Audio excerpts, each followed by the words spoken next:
Hi guys, welcome back to the show. It's your girl Sarah right here on Relax Radio, and I'm super excited to be here. Because we're going to be talking about a lot of interesting, different things. So make sure to stay tuned. Make sure to share your thoughts and opinions with me as well, because I would absolutely love to hear what you have to say. All right. Now, before we actually head into the conversation, I want to very quickly remind you that you can be a part of the show. All you need to do is just text me on 07852 share your thoughts, share your opinions with me, because that would be absolutely amazing as well. And don't forget to don't forget to tune into Relax Radio, so you can always find out the best of information about what we are talking about. All right.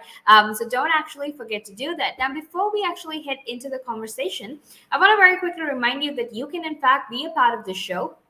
All you need to do is just go follow us on our socials. You can like us on Facebook and follow us on Instagram, Twitter, and TikTok. And don't forget to subscribe to our YouTube channel as well, because that's going to be absolutely amazing. And you can always be updated and informed about the very latest that happens when when you go follow our socials. And something else that you can actually do is, go download our app, because that way you can actually make sure that you're listening into the conversation from anywhere in the world at any time of the day. All right. And now, without waiting any longer, let's actually head into today's conversation, because we're going to be talking about Afghanistan, right? And if you've been watching the news the past few days, you know how much the situation has changed in Afghanistan, right? So I thought it's very important for us, or it's very important for me, to make sure that you are always informed and you're always updated and you're aware about what is happening in Afghanistan. All right. So let us have that conversation, but make sure you text me and call me and let me know what your thoughts are, because I would absolutely love to hear what you have to say. All right. And now let's actually very quickly recap what exactly happened. Right now, on Sunday morning, the Taliban actually successfully reached Afghanistan's capital city, Kabul, right? And this was following an accelerated sweep across the country, because the militant group was actually very quickly taking hold of the final government controlled holdouts within the last week. All right. And what's important to keep in mind is that this, the rapid advances that they made towards gaining Afghanistan's capital was actually because, the United States said that they were going to withdraw from Afghanistan towards the end of this month, right? And this was, last year when Donald Trump said this, and then, Joe Biden actually came about and said, okay, you know what, we're actually going to do it. And then, while they were getting ready for the withdrawal of troops, this is actually what happened, right? And essentially, because you had all of these countries, or rather you had the United States of America essentially pulling out from Afghanistan, that actually gave a lot of control for the Taliban to continue their advances, to move forward with their advances, and actually take control of the whole of Afghanistan, right? And basically on Sunday morning, or rather the Taliban actually reached the capital of Afghanistan, and they actually managed to take hold of the entire country, right? And obviously, it didn't help the fact that their president, or former president, Ashraf Ghani, actually fled the country, and that actually gave them more control, and that actually gave them a much better ability to actually take control of Afghanistan. All right. So essentially, that's what happened. Now, the Islamist, the Islamist group successful takeover, or the successful capture of the capital, actually marked the final stages of the Taliban's full takeover of the country. All right. And essentially, when they actually did that, how that was very helpful for them was, they actually got to move forward and take control of the capital. And this was something that was in the works for 20 years. All right. Now, when they were initially ousted all the way back in 2001, what basically happened was they couldn't, there were only a certain parts that they could control, right? And basically, when they could get back control of these countries, they did, of these parts of Afghanistan, they did. And essentially, when they did that, that actually helped them, because they were able to move forward and actually go ahead with that. They were actually able to move forward and go ahead with their capture as well. All right. And there's so much more that we're going to be talking about. However, before we head into that conversation, I want to very quickly remind you that you can be a part of the show. All you need to do is just text me or call me on 07852473473 as well. All right. And it's important to keep in mind that the Taliban actually accelerated its operations to gain control over Afghanistan last year, and this was because of last year's harmonious deal between the insurgents and the United States under President Donald Trump, right? Which was what I was telling you about. So essentially when that happened, they agree, the United States actually agreed to the complete withdrawal of the US forces that were in Afghanistan. So it's important to keep that in mind as well. All right, and now we're actually going to head into a small break, and after that we will be back to keep talking more about this. But until then, make sure that you stay tuned, all right, because I will definitely be back to continue this conversation.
Welcome back to the show. It's your girl Sarah right here on Relax Radio, and I'm super excited to be here on this beautiful Wednesday morning. And it's Wednesday. It's basically it's the middle of the week, and it's crazy how fast time passes by. But don't worry, because we're here to keep you updated with all of the conversation that happens, especially when time is moving by so fast. All right. So don't forget to be a part of this show, because all you need to do is just text me or call me on 078-52473473. Share your thoughts, share your opinions, because that will be absolutely amazing as well. I would love to hear your thoughts and opinions on the current situation that is happening, especially in Afghanistan, all right? Because that is one of the biggest issues that are currently there, especially all over the world. So make sure that you make sure you share your thoughts and your opinions with me, and make sure you let me know how you feel with regard to the situation that is currently taking place in Afghanistan. All right. And while we're at it, don't actually forget to go follow us on our socials. Now, you can like us on Facebook and follow us on Instagram, Twitter, and TikTok.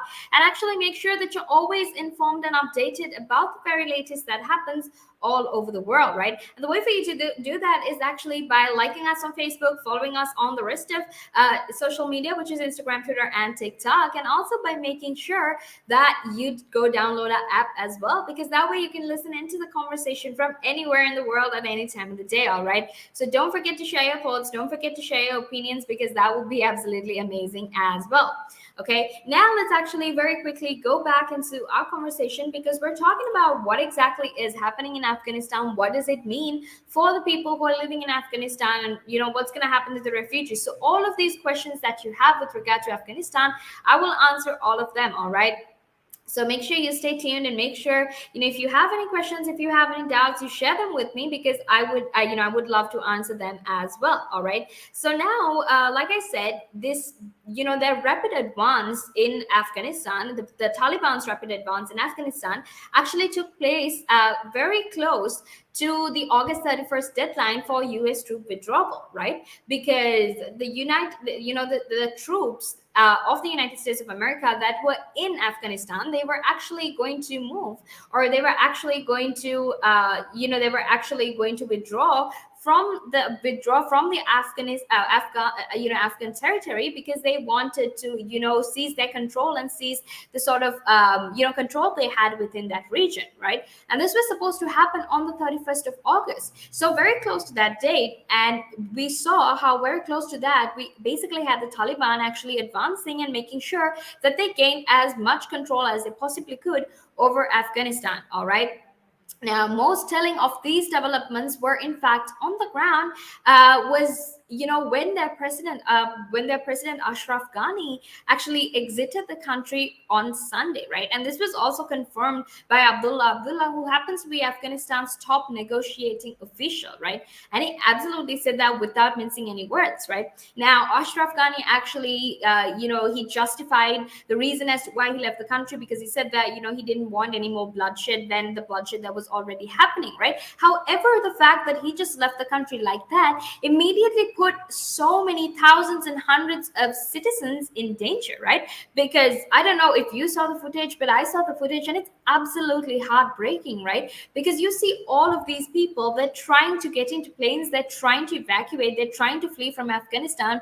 And, there were two people that fell to their deaths as well. And that is absolutely heartbreaking, and it's so sad. It just goes to show that, or rather, in my opinion, it just looks like the United States will actually be with its allies when it's beneficial for them, right? And there were so many parallels that were drawn to Saigon, especially during the Vietnam War, especially when all of that happened. So those parallels were drawn as well. All right. So it's important to keep that in mind.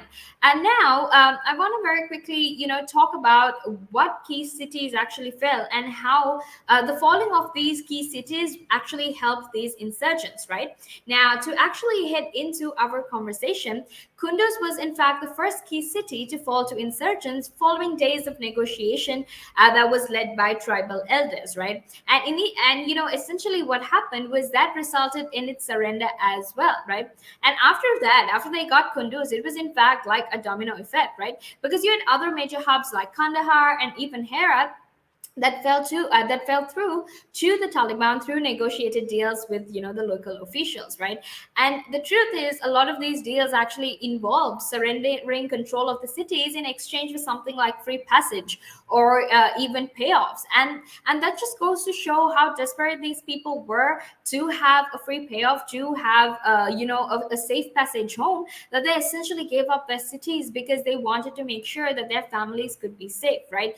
And with the Taliban actually taking control of Afghanistan, another problem or another question that comes to mind is, what is going to happen to the women and the girls, right? Now, we know that especially a lot of groups, right-wing groups, are worried with regard to women's rights, especially now that Afghanistan is controlled by the Taliban, right?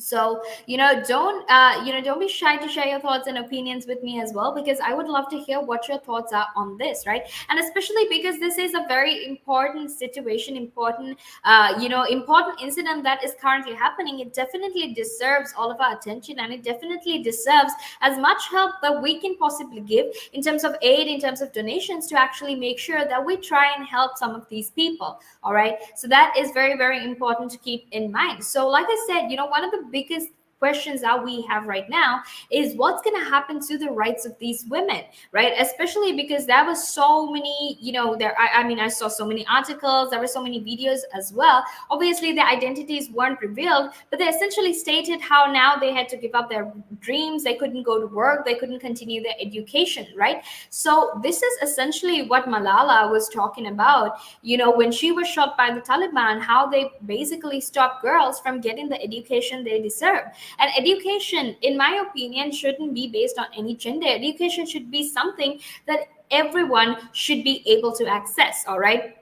So this is just the current situation in Afghanistan. However, if you have any thoughts, if you have any opinions, if you have any questions that you want to share with me, please do go ahead, text me, call me on 078-52473-473, because I would love to hear what you have to say with regard to what is happening. All right. And now we're actually going to head into a small break, but don't worry, because I will be back to keep talking to you about, what are going to happen to the refugees that come from Afghanistan. What is the United Kingdom doing to help these refugees? So until then, make sure that you stay tuned, because I will be back to discuss all of that after this break. The valuations that you place on an asset are always behind you. It's always in hindsight. It's never in front of you. And that's one of the challenges, right? Because you're always valuing what happened yesterday. And what you need is what's going to happen tomorrow. What am I saving or investing for? Why am I doing it? When will I need the money? And how much money do I need? Yeah. So that's quite important, because when you're looking at your net worth, you got to start with saying, well, what do I want my net worth to be, so that there's a goal, and then work backwards. How do I get there? And if I can start with £50 or $50 a week, if I save that every week, and you can go online and use calculators online. I don't have to teach you the maths behind it, but you can say, okay, and if I get a 3% return and I put this away for how long will it take to reach my goal? And that's called just this basic cash flow projection calculations. And it's what we use in financial planning all the time. What we say to clients is we say, okay, what is your goal? What is your objective? Where do you want to go to? And we discuss that in a lot of detail and over most of the meeting. And then the rest of it is saying, okay, in your exact circumstances, with your risk profile, with how you feel about investments and pensions and taxes and where you are and who you work with, and your education level or your lack of education or how involved you want to be. There's a lot of variables that we take into account, and then we say, okay, here's a plan. You start like this, that's great. And then we review it all the time, and we say, okay, we need to increase it, we're on track, we're not, this is what is happening. Because remember, when you're dealing with assets, the valuations that you place on an asset are always behind you. It's always in hindsight. It's never in front of you. And that's one of the challenges, right? Because you're always valuing what happened yesterday. And what you need is what's going to happen tomorrow. So that's a struggle. Yeah. So there are strategies everywhere from £50 a week up to £100 million, and they're different, right? They range differently from everyone, but